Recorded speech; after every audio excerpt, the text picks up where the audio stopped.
আজি আমাৰ নগাঁৱৰ মহিলা উদ্যমিতা অভিযানৰ মই চতুৰ্থখন সভাত অংশগ্ৰহণ কৰিলোঁ।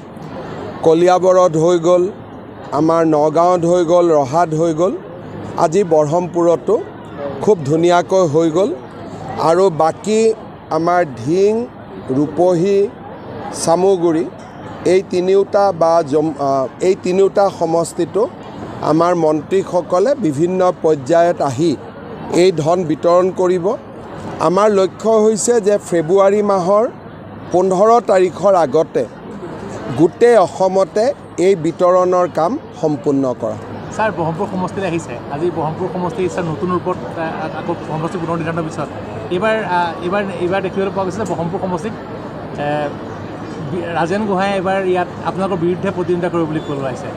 মই ৰাজেন গোহাঁই যাতে সকলোৰ ফালৰ পৰা ভাল হয় তাৰ কাৰণে তেওঁক অলেখ শুভকামনা জ্ঞাপন কৰিছোঁ। ডিব্ৰুগড়ত এখন সংবাদ মেলিছিল অৰুণজ্যোতি গগৈয়ে জনজাতিকৰণক ললিপপ বুলি কৈছে নিৰ্বাচন।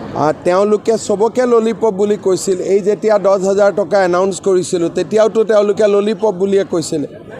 অৰুণোদয় দিওঁতেও ললিপপ বুলিয়ে কৈছিলে।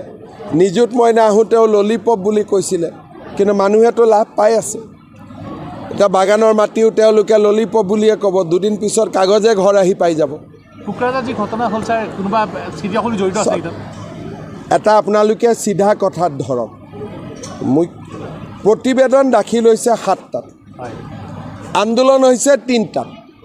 তাৰমানে প্ৰতিবেদনখন নপঢ়াকৈ আন্দোলন হৈছিলে, আৰু পঢ়িলে তাত কোনেও বেয়া পাবলগীয়া একো নাই। সকলোৰে কাৰণে আমি যাতে সকলো জাতি উপজাতি আগবাঢ়ি যাব পাৰে তাৰ কাৰণে আমি সুন্দৰ প্ৰতিবেদন এখন দিছোঁ। সকলোৱে পঢ়িলে গম পাব যে ইয়াত কাকো অন্যায় কৰা হোৱা নাই, সকলোকে ন্যায় কৰা হৈ। বহুতে তাচিল্য কৰিছে যে ইডিয়ে 71 দিনৰ পাছতহে সাৰ পাইছে বুলি। ইডি মানে কি? কিহৰ কি ইছ্যু? তেওঁলোকৰ ইয়াত চাওক, সমালোচনা কৰা অসমত কিছুমান মানুহ আছে, ভাল কথা কোৱাও মানুহ আছে। ভাল কথা কোৱা মানুহে আদৰণি জনাব যে নহয় তেওঁলোক আহিছে, আৰু বেয়া কথা কোৱা মানুহে সমালোচনা কৰিব।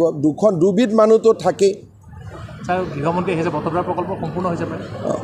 আমি ডিচেম্বৰৰ শেষ ভাগত নহ'লে জানুৱাৰীত আমি বটদ্ৰৱা প্ৰকল্প আমি উদ্বোধন কৰিম। ৰাইজৰ এটা দাবী আছে ব্ৰহ্মপুৰত এখন মহাবিদ্যালয় বিচাৰিছিল, লাহে লাহে হৈ যাব। এতিয়াতো আৰু মোৰ কাৰ্যকাল 2 মাহ আছে, গতিকে এতিয়া ঘোষণা কৰিলে মানুহে ললিপপ বুলি ক'ব। গতিকে যি কৰিব লাগে অহা আপোনাৰ মুখেদি আকৌ ললিপপ বুলিয়ে ক'ব। আপোনালোকে এইমাত্ৰ ক'লে 100% UCC আহিব। বাকী বৰাপানীত অলপ সুপ্ৰিম কোৰ্টত কেছ এটা আছে, ভেকেশ্যন হোৱাৰ লগে লগে বাকীখিনি হৈ যাব। প্ৰায় 150 ঘৰ মানুহে এটা ষ্টে অৰ্ডাৰ আছে সুপ্ৰিম কোৰ্টৰ পৰা। কেছটো খুব সম্ভৱ 12 তাৰিখে আহিব। হ'ব, ধন্যবাদ।